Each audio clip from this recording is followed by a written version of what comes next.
ಬದಲಾವಣೆ ಮಾಡ್ತಾರೆ ಇವರು ನಂಬ್ಕೊತೀನಿ ಅನ್ನೋಂಥ ಮಾತು ಮಾತಾಡ್ತಾ ಇದ್ದಾರೆ.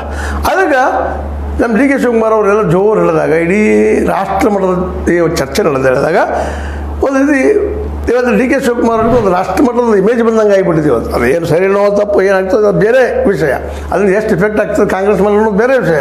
ಅದು ಅವರಿಗೂ ಒಂದಿಷ್ಟು ಇದಾಯ್ತಪ್ಪ ಅಂತಂದ್ರೆ ನಾನು ಒಬ್ಬ ರಾಷ್ಟ್ರ ಮಟ್ಟದ ಲೀಡರ್ಪ್ಪ ಅನ್ನುವಂಥ ಮಾತು ಸ್ವಾಭಾವಿಕ ಯಾರಿಗೂ ಬರ್ತಕ್ಕಂಥ ಅವ್ರು ಇದ್ದವರು ನಂತರದಲ್ಲಿ ಹೇಳ್ತಾರೆ ಬಿ ಜೆ ಪಿಗೂ ನನ್ನ ಹೇಳಿಕೆಯನ್ನು ತಿರ್ಸ್ತಾ ಇದ್ದಾರೆ, ಬದಲಾಯಿಸ್ತಾ ಇದ್ದಾರೆ, ಸುಮ್ಮನೆ ಆರೋಪ ಮಾಡ್ತಾ ಇದ್ದಾರೆ, ಅದ್ರಲ್ಲಿ ಏನಿಲ್ಲ ಸತ್ಯಾಂಶ ಏನೂ ಇಲ್ಲ ಅನ್ನೋಂಥ ಮಾತು ಮಾತಾಡ್ತಾರೆ.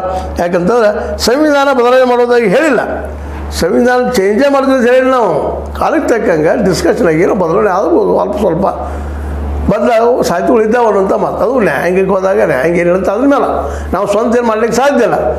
ಮತ್ತು ಅವ್ರಿಗೂ ಗೊತ್ತಲ್ಲ ಡಿ ಕೆ ಶಿವಕುಮಾರ್ ಅವ್ರಿಗೆ 2/3 ಮೆಜಾರಿಟಿ ಅಬ್ಸಲ್ಯೂಟ್ ಮೆಜಾರಿಟಿ 400 ಪಾರ್ ಆಗಲಿಕ್ಕೆ ಸಾಧ್ಯ ಇಲ್ಲ ಕಾಂಗ್ರೆಸ್ ಮತ್ತು ಅವ್ರ ಗೆಳೆಯ ಮಿತ್ರ ಪಕ್ಷಗಳು, ಅದು ಗೆಳೆಯ ಪಕ್ಷಗಳು ಅನ್ನೋದು ಅವ್ರಿಗೆ ಫಿಕ್ಸ್ ಅಲ್ಲ. ಅದಕ್ಕಾಗಿ ಅವ್ರು ಇದ್ದಂಥವ್ರು ಈ ಒಂದು ಸೌಮ್ಯವಾದ ಮಾತನ್ನು ಮಾತಾಡಿದ್ದಾರೆ. ಆದರೆ ಅವರು ಒಳಗೇನೋ ಸಂವಿಧಾನ ಎಲ್ಲೆಲ್ಲಿ ಅದಾವೆ ಸ್ವಲ್ಪ ತಿದ್ದುಪಡಿ ಆಗಬೇಕಪ್ಪ ಅಂತ. ಯಾಕಂದರೆ ಕಾಂಗ್ರೆಸ್ ಶುರು ಮಾಡಿದ ತಿದ್ದುಪಡಿಯನ್ನು ಸ್ವತಃ ಅಂಬೇಡ್ಕರ್ ಅವರು ತಿದ್ದುಪಡಿ ಆರಂಭ ಮಾಡಿದ್ದಾರೆ. ಹೌದು, ನಾನು ಇದು ಮೊದಲೇ I am the general of the first this constitution ಅಂತ ಹೇಳಿದ್ದಾರೆ. ಈ ಎಲ್ಲ ನೆಲೆಗಟ್ಟಿನಲ್ಲೇ ಇವತ್ತೇನೋ ಬಿ ಜೆ ಪಿಗೆ ಪೂರ್ತಿಯಾಗಿ ಬದಲಾವಣೆ ಮಾಡಬೇಕಂತ 400 ಪಾರ್ ಬಯಸಿದ್ರೆ ಹೇಳಿದಾಗ ಅದನ್ನ ಒಂದು ಇಶ್ಯೂ ಮಾಡಿಕೊಂಡು ನಮ್ಮ ರಾಹುಲ್ ಗಾಂಧಿ ಮತ್ತು ಜೊತೆಗಾರರು ಇವರನ್ನು ಈ ಎನ್ ಡಿ ಎ ಆದ್ರ ಮೇಲೆ ನಿಲ್ಲುವಂಗೆ ಮಾಡಿದ್ದಾರೆ ಇವತ್ತು.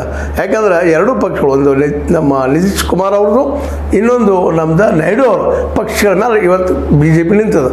ಯಾಕಂದರೆ ವಕ್ಫ್ ಈಗಾಗಲೇ ಇಂಟ್ರೊಡ್ಯೂಸ್ ಆಗ್ತದೆ ಮಸೂದೆ ನಮ್ಮ ಇದರಲ್ಲೇ ಈ ಮೊನ್ನೆ ಪಾರ್ಲಿಮೆಂಟ್ನಲ್ಲಿ, ಅದು ಇದು ಆಗಿಲ್ಲ.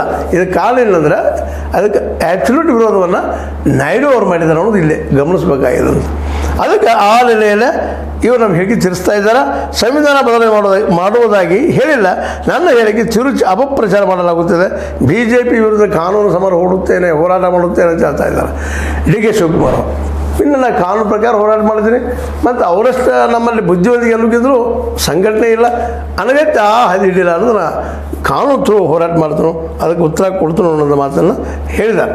ಈಗ ಈ ಚರ್ಚೆ ಶುರುವಾಗಿದೆ.